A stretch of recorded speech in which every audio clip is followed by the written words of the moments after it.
The foreign sector flow consists of all countries and institutions outside a country's borders, as well as international institutions which govern the flow of goods and services and the flow of funds between different countries.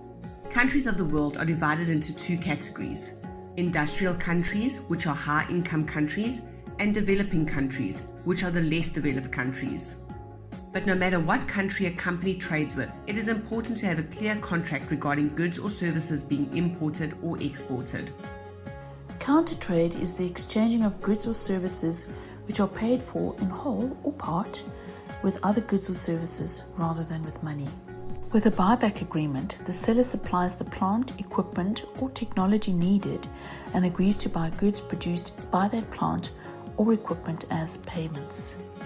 Compensation trade is when some of the goods or services are paid in kind and some of it is paid in cash. Tolling arrangements is commonly used where the exporter or seller supplies raw materials and receives finished goods produced from these raw materials, as well as cash as payment from the buyer.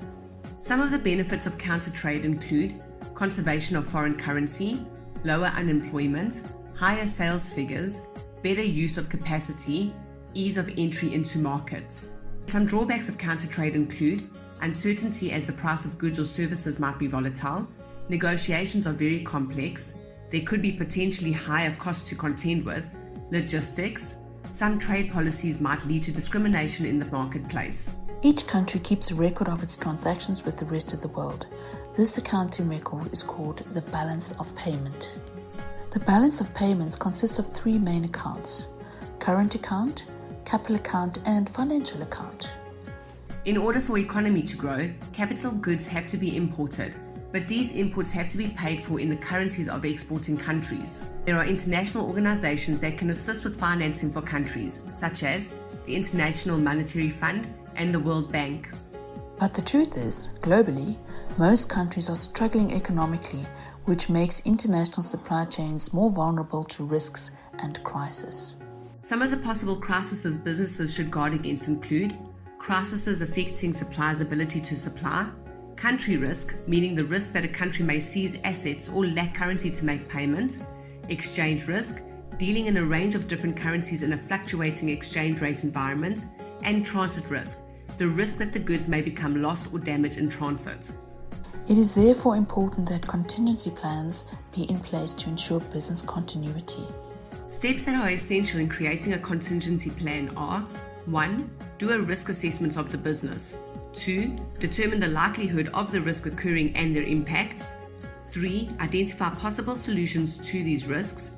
4. Assess the cost and benefits of each solution identified. 5. Identify and document the contingency response selected and how it will be implemented. 6. Define and document what or who will trigger activation of the plans. 7. Establish a trained team who know what to do in each circumstance. And 8. Ensure people know what to do if it happens. In recent years, the economic link between different countries have become stronger and more complex, and the economies and political developments in a country can easily result in massive flows of funds into or out of that country. Counter-trade allows countries an opportunity to barter, counter-purchase, offset, or buy back goods and services in an international market, thereby promoting growth within its own industries and protecting its available foreign exchange.